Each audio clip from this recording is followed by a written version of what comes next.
Vous n'êtes pas seul. Le professeur Brubru pense à vous, jour et nuit. Il est 2 heures du matin, et j'ai travaillé toute la nuit pour faire des vidéos, afin que vous vous sentiez moins seul. Voilà. D'ailleurs, j'ai fait une demande auprès de la Sécurité sociale, pour demander à ce que mes cours soient remboursés par la Sécurité sociale, tellement ils font de bien psychologiquement. Bien, chers étudiants, de retour en analyse convexe pour cet exercice qui est gentil. On fait des petits exercices gentils en ce moment. Alors, de quoi s'agit-il? Bien, en fait, c'est une formalisation de quelque chose qui apparaît dans cette application-là, qui est le calcul de la constante de l'air. On va y revenir en fin d'exercice. Donc, on formalise. On se donne une application d'un intervalle fermé, non borné, n plus l'infini dans R, et on suppose que la fonction est à la fois concave, croissante et dérivable. Bien. Alors la première question, c'est, on vous demande d'établir cette propriété-là. Bien, cette propriété-là, savoir que f' de x est coincé entre les variations f de x plus 1 moins f de x et f de x plus f de x moins 1, eh bien c'est juste l'inégalité de concavité. Oui. Et ça vous dit que le taux de variation f de x plus 1 moins f de x, je rappelle l'inégalité de convexité, f de b moins a moins f de a sur b moins a, eh bien c'est toujours supérieur à, alors je vais le mettre dans le bon sens, je vais prendre, oui, je vais prendre f' de a, si b est supérieur à a, alors inférieur, parce que là je suis dans le cas, pardon, je suis dans le cas concave, donc f concave, si b est supérieur à a, ça dit ça. Ça dit juste que si vous prenez ce point-là, et vous prenez, donc là j'ai A, et là j'ai B, ça vous dit, bon c'est pas super, mais bon, tant pis, pas grave. Si je trace la tangente, eh bien cette tangente en A, elle est certainement plus grande que la corde. Voilà ce que ça dit juste. Et vous avez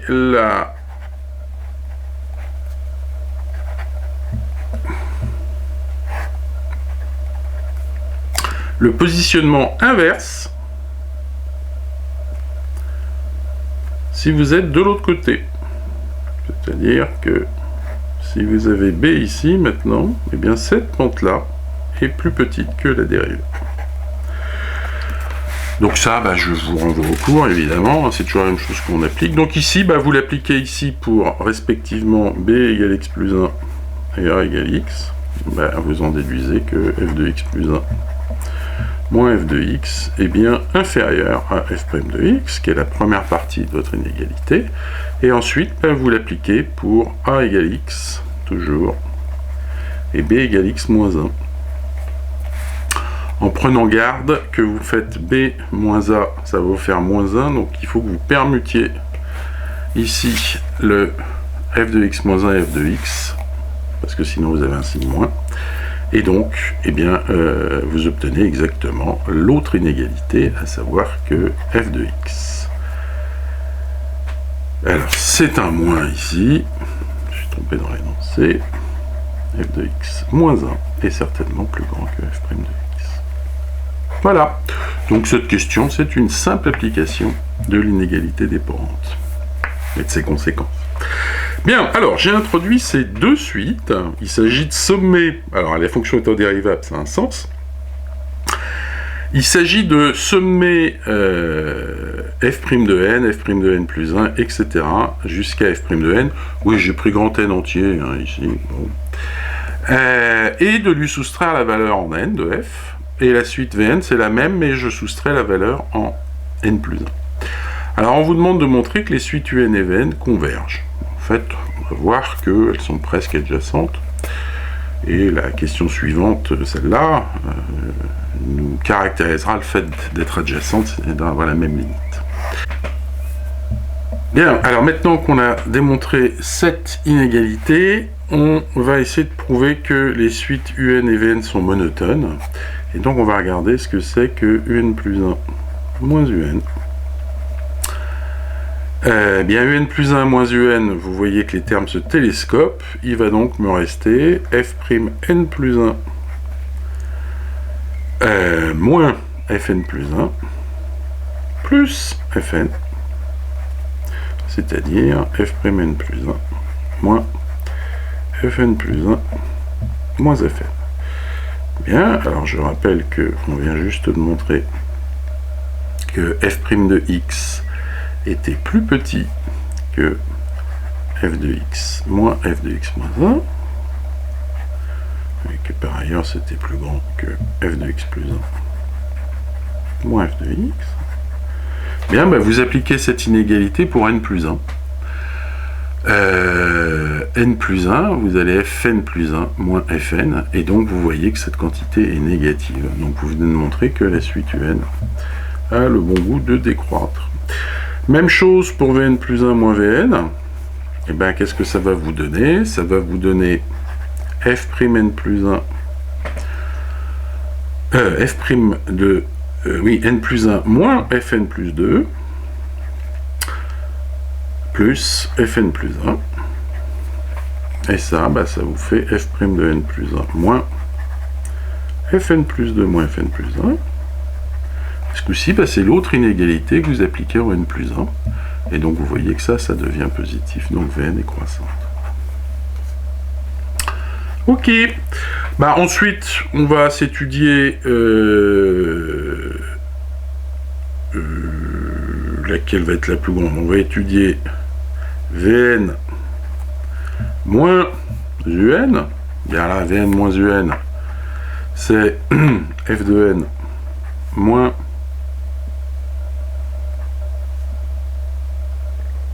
f de n plus 1. Bah, l'hypothèse, c'est que f est croissante, donc ça c'est négatif, c'est-à-dire que un est supérieur à Vn. Donc un décroît, Vn croît, un supérieur à Vn, bah, c'est toujours la même chose. Un est minorée, est décroissante, minorée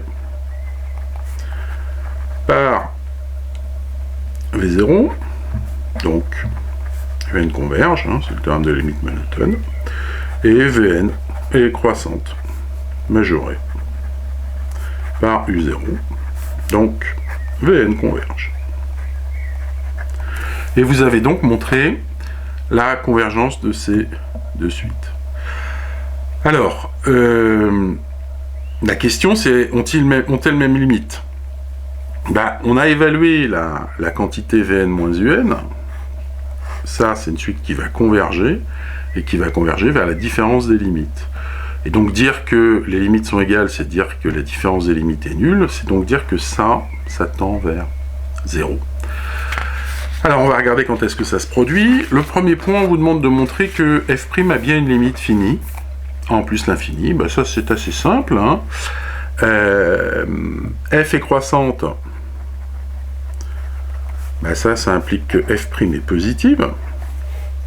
Bon, et f est concave, donc ça implique, même équivalent, ça implique que f seconde est négative, c'est-à-dire que f' est décroissante.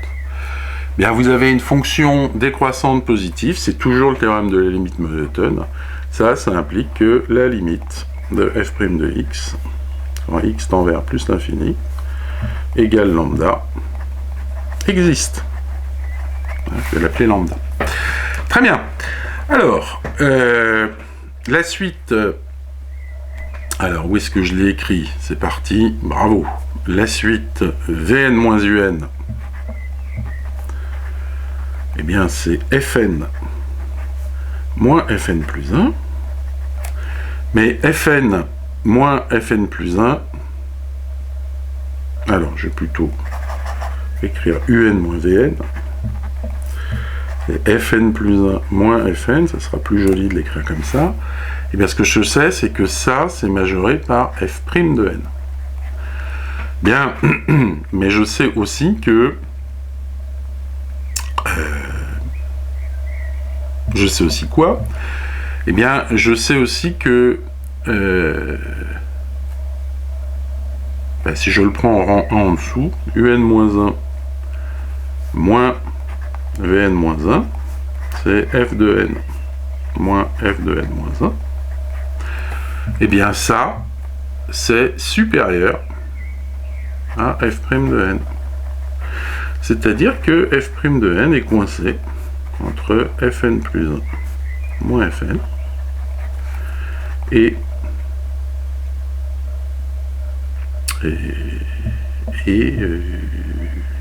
non, formidable, c'est fn moins fn moins 1, d'accord. Et ça, je rappelle que c'est un-1 moins vn-1. Et ça, c'est coincé par fn plus 1 moins fn. Et ça, eh bien, c'est un moins vn.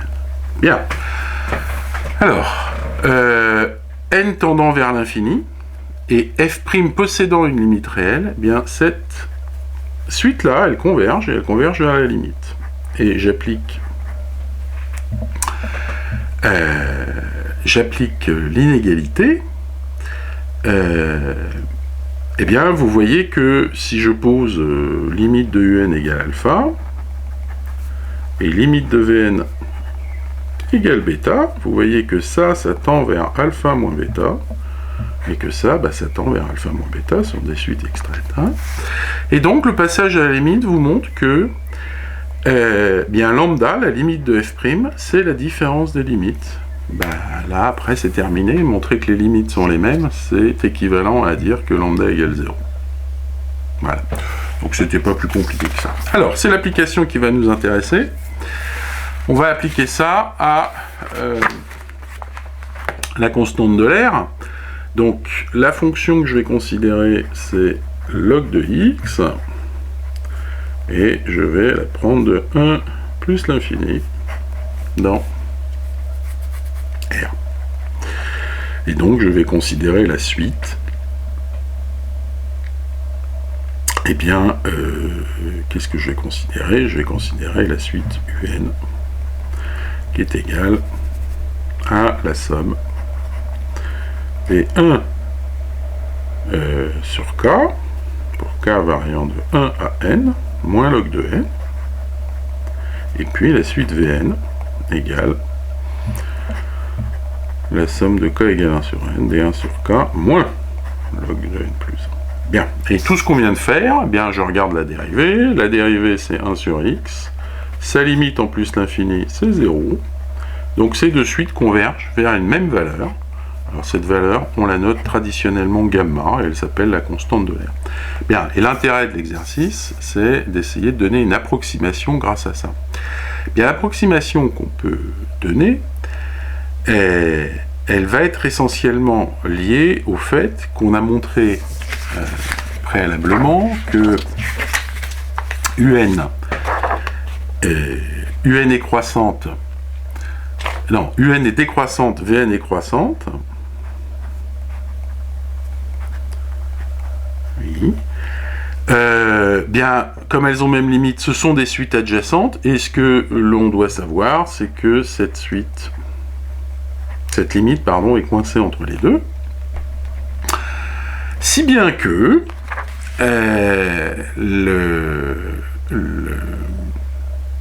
alors on va par exemple prendre qu'est-ce qu'on va prendre?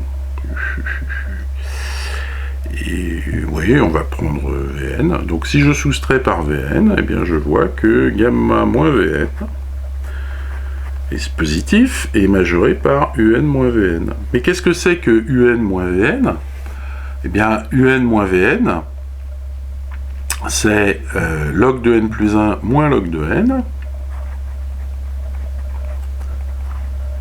c'est-à-dire log de 1 plus 1 sur n. Oui. Vous voulez que, donc on cherche un n0 tel que gamma moins vn0 soit majoré par epsilon. Oui.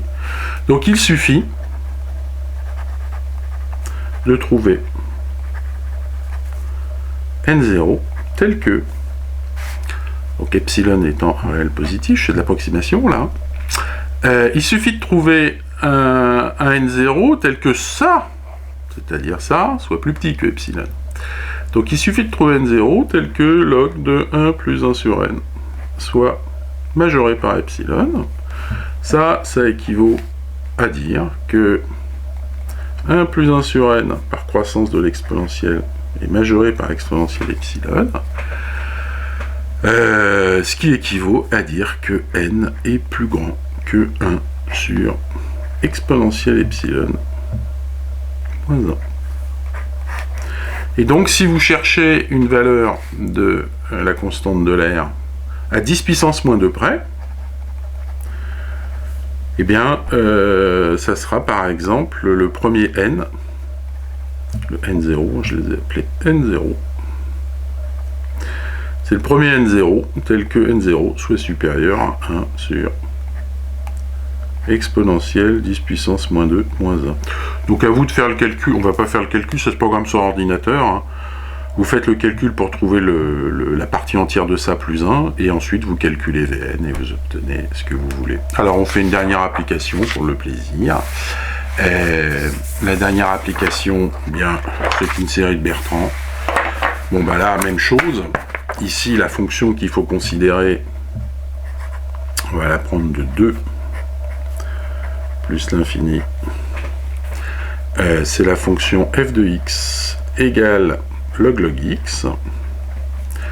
Alors, là, on va peut-être faire le détail, la raison pour laquelle elle est concave croissante dérivable. Donc là, la dérivabilité, ça c'est bon. La croissance, c'est bon, c'est une composée de fonction croissante. Donc le point, c'est juste de vérifier qu'elle est bien concave. On va la dériver 2 fois. Donc ça, bah, ça me fait 1 sur... Je dérive log x, donc ça me fait 1 sur x fois 1 sur log x. Donc ça me fait 1 sur x log x. Et la dérivée seconde, eh bien c'est moins la dérivée de ça, c'est-à-dire moins log x moins x fois 1 sur x. Oui.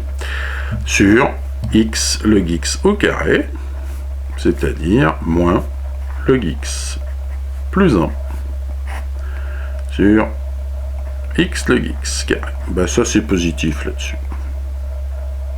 Pardon, cette fonction est positive, mais comme j'ai un signe moins, c'est négatif. Donc c'est bien une fonction concave. Ensuite, je regarde la dérivée elle tend vers 0. Et donc, même chose, hein. Je redéballe mon argumentaire. Et si on reprend l'étude qui est là, donc si je note... alors comment on va la noter, cette limite commune, hein, on va la noter delta. Voilà, c'est la constante delta de Bru-Bru.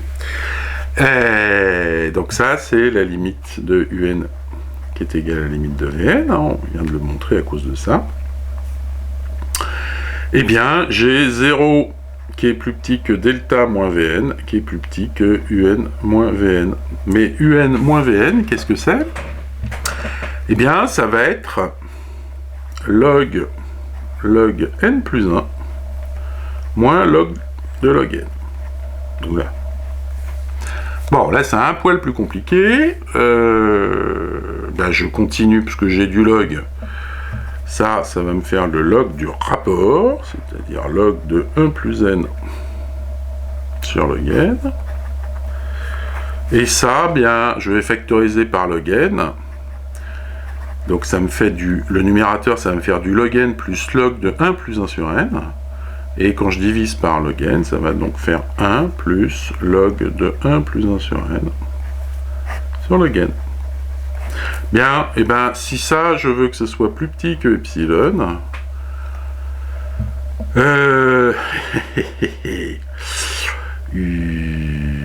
comment trouver ça va être compliqué. Il faut Oui, c'est plus compliqué que je ne le pensais en posant l'exercice. Hein. Donc ça va être équivaloir, bien sûr, je peux passer à l'exponentielle. Mais là, vous n'avez pas de fonction réciproque très claire là-dessus. Donc ça, c'est majoré par exponentielle epsilon moins 1. Comment déduire n? Log n. Ah ah! Magnifique. Oui, alors j'ai envie de vous dire, il y a un moyen assez simple. C'est que ça va être majoré. Vous voyez, il faut trouver des petites astuces, hein, parce que ça c'est majoré par puisque ça décroît, donc ça c'est majoré par log 2 sur log n. Donc il suffit d'avoir, c'est plus équivalent, c'est de moins 1. Donc il suffit d'avoir cette propriété là, et cette propriété là, hein, celle-là, cette propriété là, elle équivaut à ce que log n soit plus grand que log de 2 sur epsilon moins 1. Et comme la fonction exponentielle est croissante, bien il suffit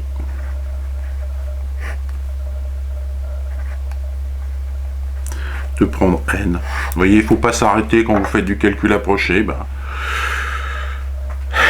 Vous pouvez, le tout c'est de respecter les inégalités. Alors peut-être que cette constante va donner une propriété beaucoup plus précise. Donc à nouveau, pour epsilon égale 10 puissance moins 2, vous pouvez faire le calcul machine, calculer le n qui va correspondre ici, qui vous assure que cette différence-là sera bien majorée par 10 puissance moins 2. Voilà, jeunes gens, j'espère que cet exo vous aura intéressé et je vous souhaite le meilleur pour la suite. Vive la liberté, vive les maths et vive Brebruch.